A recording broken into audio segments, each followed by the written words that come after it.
The 1990s for me will always be the golden age where gaming really started to evolve. The 16-bit era was in full swing, and with Sega and Nintendo working to battle for your bucks and your loyalty, the slew of quality games kind of speaks for itself. I mean, we had Super Castlevania, Joe and Mac, Pilot Wings, Urban Strike, Sonic and Knuckles, Mario World, heck, even the big ape Donkey Kong made an amazing comeback and dominated the scene for a while. Disney, it seemed, wanted a piece of the action and would entrust developers to create decent games based off their properties.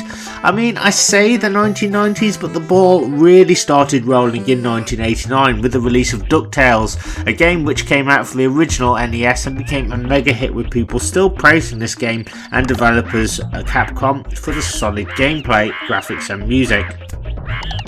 It seemed for a period of time that Disney and video games could do no wrong, and that the majority of developers knocked it out of the park when given a Disney property to work with. I think primarily because in the same way that the same care and attention went into making a Disney cartoon, Disney expected that the same effort should go into the video games, and that any duds would diminish the Big D's reputation for quality and high standards. It was just like this unspoken understanding that when given a Disney license, it must be as if it was made by the studio themselves. Virgin Interactive understood this better than most, and when given the opportunity to develop a game based off of Aladdin, they knew that it had to be something very special indeed. So they worked their socks off, got on with the job, and even collaborated with Disney artists for an authentic cartoon feel, which looked, felt and played like a dream. The game was monumentally praised for its smooth animation, presentation and stunning gameplay, which really made Nintendo stand up and take notice to try and create a title to knock Virgin off their pedestal. It seemed Virgin could do no wrong, and Disney felt confident enough to hand them one of their precious gems from 1967, The Jungle Book, and tasked them to create a game in the same vein. So in 1994, a year after Aladdin, The Jungle Book was released for the Super Nintendo, and whilst the first glance might lead you to think that this is just as good as their last hit, beyond the pretty paint and colours lies something of an oddity which just doesn't live up to their past efforts. Now you may think I'm being unduly harsh, but no, please look, hear me out. Hey, I get it, it's The Jungle Book. It looks like The Jungle Book, it talks like The Jungle Book, and the rhythmic, bouncy music, gorgeous smooth animations might lead you to think I'm being hard on this game. But let's just look at the positives first. The controls are actually very responsive. Mowgli can pretty much do everything that his contemporaries can do. Run, jump, swing, bounce off enemies and fire an infinite amount of bananas Contra style. You'll also find yourself collecting fruit to throw at baddies, green and red gems, and the occasional extra life and invincibility at times too. Also, while this game is a platformer, it also throws in some little puzzles here and there, such as moving heavy objects to reach higher platforms, or trying to navigate the stages, which generally has you moving up through the trees and down below to plot the right route to the exit.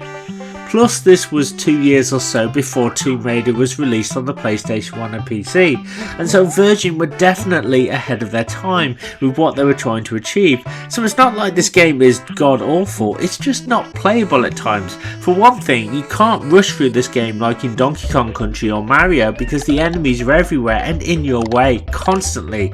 They come at you so thick and fast that you end up losing a life before you know it, and often it's not always easy to know why you lost. So you have to take this one very, very slowly, and I can see what Virgin were going for. It's very much like Flashback in that regard, take your time, work out what's going on and how to proceed. However, the problem is when you do encounter a puzzle, you're almost never allowed to try and solve it due to the spammy and busy jungle nasties all vying for the man cub's blood.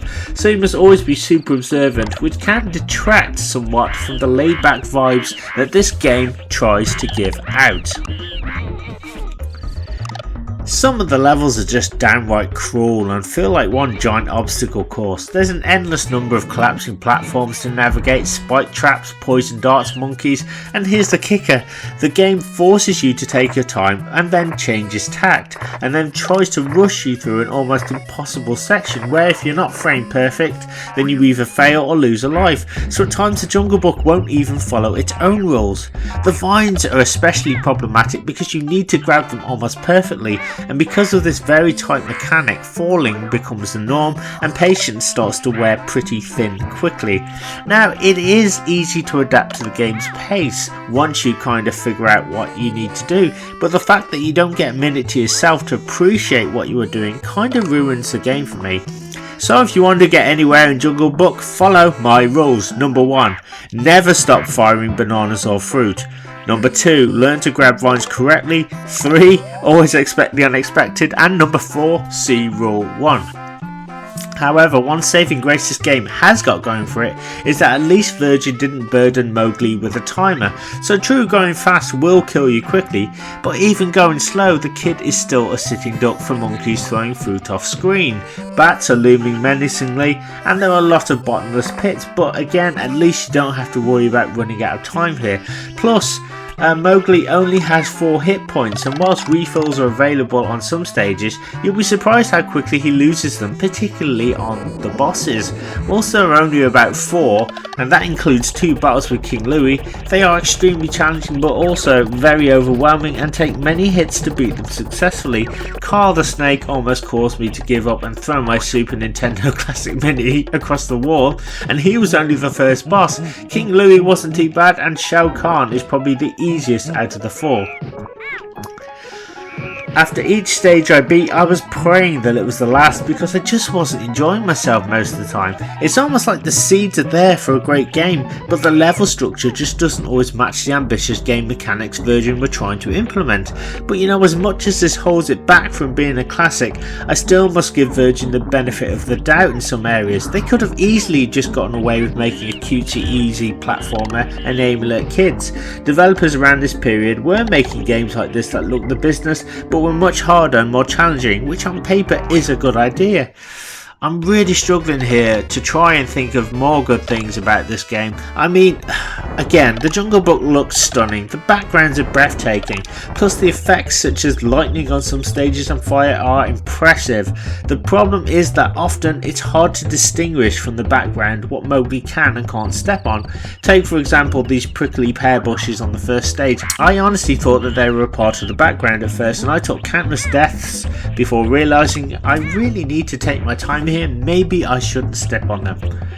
Hey, listen, I really want to recommend the Jungle Book, but I just can't inflict the kind of pain this game can bring onto others. I'm not bashing the game for being hard or difficult, but just for being downright cruel and confusing. However, if you must play it, make sure you use an emulator and save states. This is what I did and was the only reason I was able to learn the game's savage structure and get through to live to tell this tale. So save your cash for the real bare necessities of life: beer, girls, Super Metroid, or even Donkey Kong Country, because unfortunately, unlike the movie, the Jungle Book on Snes is not a game you will want to return to, but not for the reasons that you think. Thank you so much, and I will see you next time for another retro review.